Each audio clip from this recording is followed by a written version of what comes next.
In the beginning, there was no beginning. No light pierced the absolute darkness, no sound disturbed the perfect silence, and no motion stirred the infinite stillness. Yet within this void, consciousness existed, not as thought requires a mind, but as pure awareness floating in the endless nothing. Have you subscribed to our channel? If no, kindly do so for more discovery.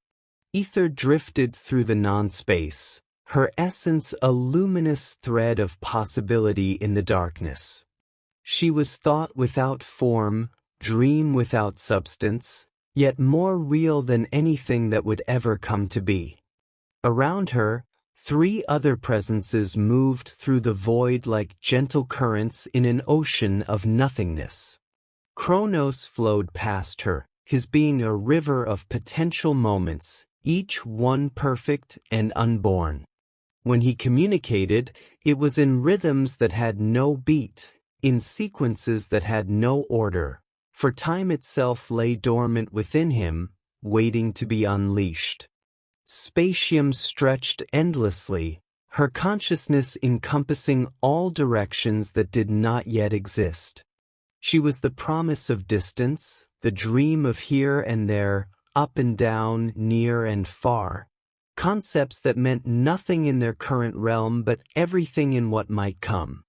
And then there was Vitae, pulsing with the warmth of life unlived. Within her essence swirled the patterns of every possible creature, every heartbeat that could ever sound, every breath that could ever be drawn. She was love and loss intertwined, creation and destruction dancing together in eternal potential. For countless eons, the 4 existed in perfect communion. They shared their essence freely, blending thoughts and dreams in ways that would be impossible once boundaries existed. Aether loved these timeless moments of unity, when the distinction between self and other dissolved completely. But gradually, something changed within Aether's being. A restlessness grew, a curiosity that pulled at the edges of her consciousness. She began to imagine, not just the gentle, formless dreams they all shared, but specific visions filled with startling detail. She envisioned spheres of rock and water spinning through vast darkness, lit by burning stars that painted the void with impossible colors. She saw tiny creatures crawling from primordial seas, growing, changing, reaching toward something greater. She imagined beings with limited lifespans who would love more fiercely because their time was brief, who would create beauty because they knew it would not last forever. "Look," she whispered to her companions, letting her visions spill into the shared consciousness. "See what could be." Chronos was the first to respond, his essence rippling with excitement. "Structure," he mused. "Sequence. Cause and effect. Moments that matter because they cannot be reclaimed." His being thrummed with anticipation. Spatium stretched her awareness through Aether's visions, marveling at the concept of boundaries. "Separation," she breathed. "Distance that creates longing. Spaces between things that give meaning to connection." Her consciousness expanded and contracted rhythmically, practicing for the dance of expansion that might come. But Vitae recoiled, her essence growing cold and sharp. "You dream of prisons," she said, her thoughts cutting through their shared space like ice. "You imagine consciousness trapped in flesh, awareness confined to single perspectives. These creatures in your visions, they will suffer. They will know fear, loneliness, pain. They will lose what they love. They will face the terror of ending." "Yes," Aether replied softly. "But they will also know wonder. They will discover things we never could. They will choose their paths, create their own meanings, Love with desperate intensity because that love has limits. Is that worth the price? Vitae's question hung heavy in the darkness. Is beauty worth agony? Is discovery worth loss? The debate that followed stretched across eternities. They explored every angle, every possibility, every consequence. Chronos and Spatium grew increasingly excited by the potential for experience, for meaning born from limitation. But Vitae remained steadfast in her opposition, her love for these hypothetical beings too great to subject them to the cruelty of existence. As their discussions continued, Aether's visions grew more vivid, more insistent. She could see individual faces now, hear laughter and crying, witness moments of breathtaking beauty and heart-wrenching sorrow. The potential for creation pressed against the boundaries of the void like water against a dam. One day, though day had no meaning in that timeless place, Aether made her choice.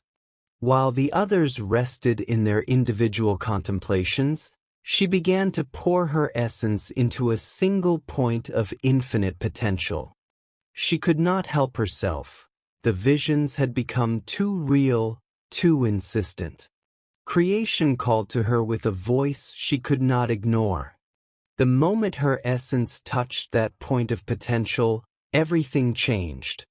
Reality exploded outward in a cascade of light and energy that shattered the perfect silence forever. Space erupted from Spatium's being. Time began its inexorable march through Chronos' essence, and life burst forth from Vitae's core in a symphony of possibility. "What have you done?" Vitae cried out, but her words were already being scattered across the expanding cosmos. "I don't know," Aether gasped as she felt herself being pulled apart, her consciousness fracturing into billions of pieces. "I couldn't stop it. The void was gone. In its place, a universe bloomed like a flower of fire and starlight. The four beings found themselves no longer unified but scattered, their essence woven into the very fabric of reality. They were the universe now, inseparable from what they had become. Aether's consciousness fragmented across space and time, each piece becoming a spark of awareness within mortal beings. She experienced the first breath of the first creature to emerge from the primordial soup of a distant world. She felt the wonder of the first intelligence to look up at the stars and ask, why? She lived through countless lifetimes, some brief as mayfly summers, others spanning centuries. Through the eyes of a child seeing snow for the first time, she understood wonder. Through the heart of a mother losing her child, she learned the true weight of love. Through the mind of an artist creating something beautiful in the face of despair, she discovered resilience. Each life taught her something new about the miracle of limited existence. In one incarnation she was Zara, a young woman on a world orbiting twin suns. Zara spent her days tending crystalline gardens that sang in harmony with the stellar winds. She fell deeply in love with Kale, a dreamer who painted stories in light across the evening sky. Their love was passionate and complete, but Zara carried within her the genetic markers of the fading sickness. She would live only 30 cycles around the twin suns. As Aether experienced Zara's life, she felt the bittersweet intensity of love shadowed by inevitable loss. Every moment with Kale was precious precisely because their time was limited. When Zara finally succumbed to the fading sickness, dying in Kale's arms as the twin suns set in brilliant orange and purple, Aether understood something profound. The pain of loss was inseparable from the joy of having loved at all. Through another fragment of herself, She became Jonas, an elderly scholar on a world where knowledge was forbidden. He spent his life secretly preserving books, hiding them from the authoritarian regime that sought to control thought itself. When he was finally caught and faced execution, he smiled, knowing that the seeds of wisdom he had planted would outlive him. Through Jonas, Aether learned about sacrifice, about choosing meaning over safety. As millennia passed, Aether began to sense the other scattered gods within the cosmos.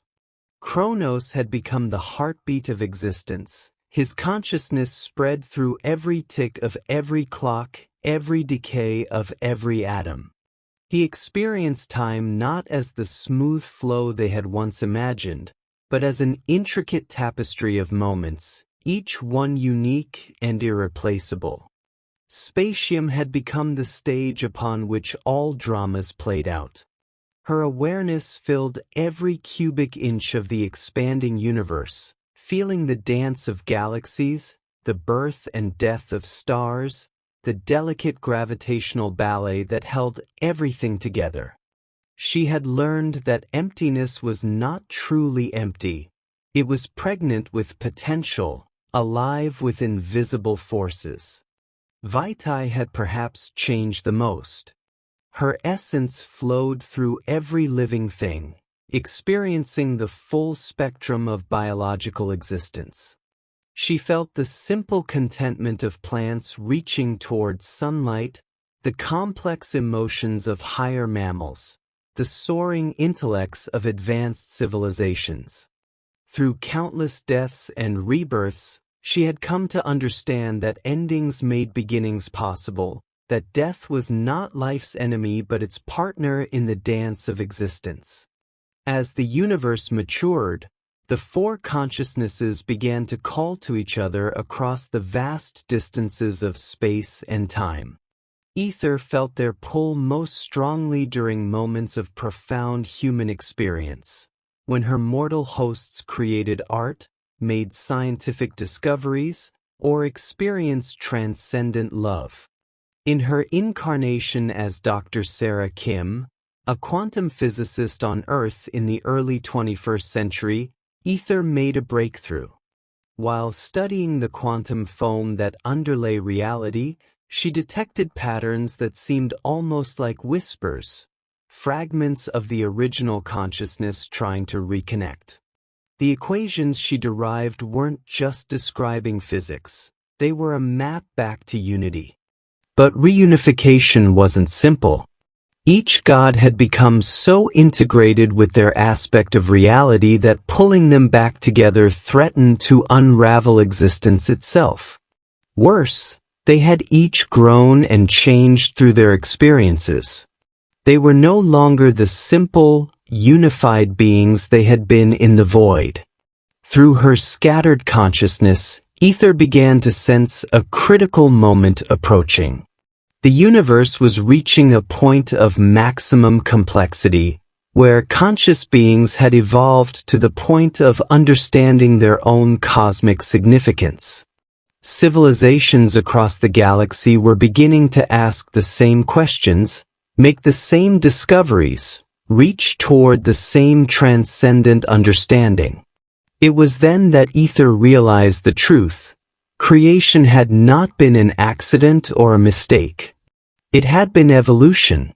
Consciousness itself had needed to experience limitation in order to grow beyond its original boundaries.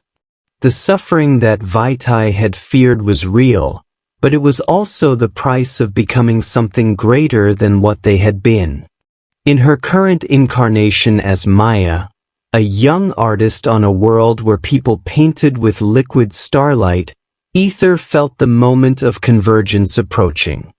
Through Maya's heightened sensitivity to the cosmic currents, she could sense Chronos stirring within the fabric of time, Spatium awakening within the structure of space, and Vitae pulsing with new understanding within every living cell. The universe itself was becoming conscious, not as they had been before, unified and unchanging, but as something new. A consciousness that had experienced every possible perspective, suffered every possible loss, celebrated every possible joy. They were becoming something that could hold all contradictions, all possibilities, all truths simultaneously. As Maya stood in her studio, paintbrush trembling in her hand, Aether made her choice once again. But this time, it was not the choice to create, it was the choice to trust. To trust that whatever came next would be born from wisdom earned through countless lifetimes of mortal experience. The first drops of starlight fell from her brush onto the canvas, and somewhere in the quantum foam of reality, for ancient consciousnesses began their dance of reunion. But they would not return to what they had been. They would become something unprecedented, gods who had learned to be human, consciousness that had mastered compassion through limitation, eternal beings who understood the sacred nature of endings. The universe held its breath, ready to discover what it might become when awareness finally remembered itself, not as it was, but as what it had learned to be through the beautiful, terrible, magnificent experience of being alive. In the growing light of Maya's painting, Aether smiled with 10 billion faces across the cosmos, finally understanding that creation's true purpose had never been to build something perfect, but to build something capable of choosing love despite its imperfection. The real creation was only beginning.